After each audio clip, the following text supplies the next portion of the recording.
I was leaving a non-denominational church that I had gone to for several years. And I met some friends who were really passionate with all of their endeavors, and I knew that they were Christians, so it was really cool to kind of affiliate that with the church that they went to. So they invited me, I checked out, and I was hooked. I was living an hour and 20 minutes away, but I was driving there every single Sunday. After a couple years, the friends that I made there weren't coming as regularly, and I still was. So I don't know, I didn't have anybody to sit with anymore. I'm really good at being friendly, but very bad at making friends.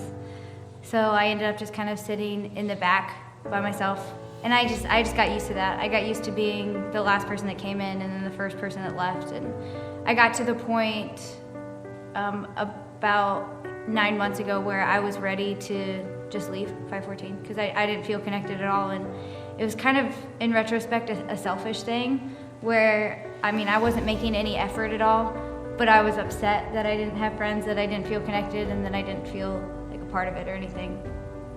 At that point, I was like, okay, I'm gonna give it one more shot before I'm just done.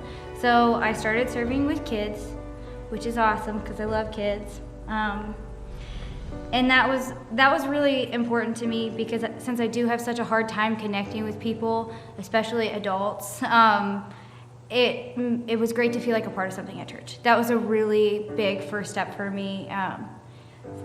So I reached out to Daniel, who I serve with under kids, and he instantly was like, let's try to get you plugged into a group. Let's try to see if there's anyone we can connect with. I'll be thinking on it. And then I was fortunate enough to get invited to a small group with several of the people that I already served with. So it was really nerve-wracking, I guess, for me to walk into a place knowing that I was gonna have to be vulnerable. But it was good. It was rough. The first time I was there, it wasn't perfect. I didn't fall head over heels and instantly have this crazy connection with everyone.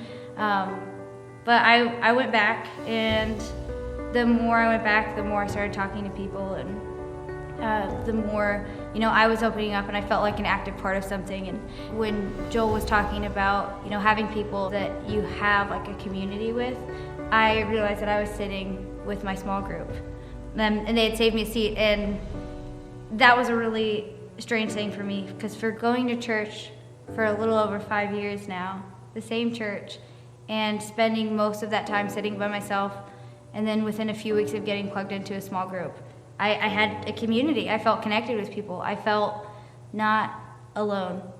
So being in a small group, even though it's only been a couple of months, has completely changed my church experience. Even though it's the same church, it's the same vision, it's a lot of the same team, in the same building, having community and having people and having a group of people to support you and that you feel close to in such a heavy spiritual and emotional place is really, really important, which I didn't even realize that until I sort of lost it and then went so long without it and then had it again. For anybody who's not plugged in, who wants to get plugged in, it might not be easy, but it's worth it.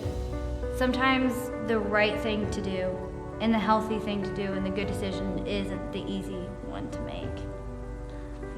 My name's Kelc Galluzzo, and I don't like looking at cameras, and I have severe social anxiety, but I love my small group. And that's the only reason I'm doing this.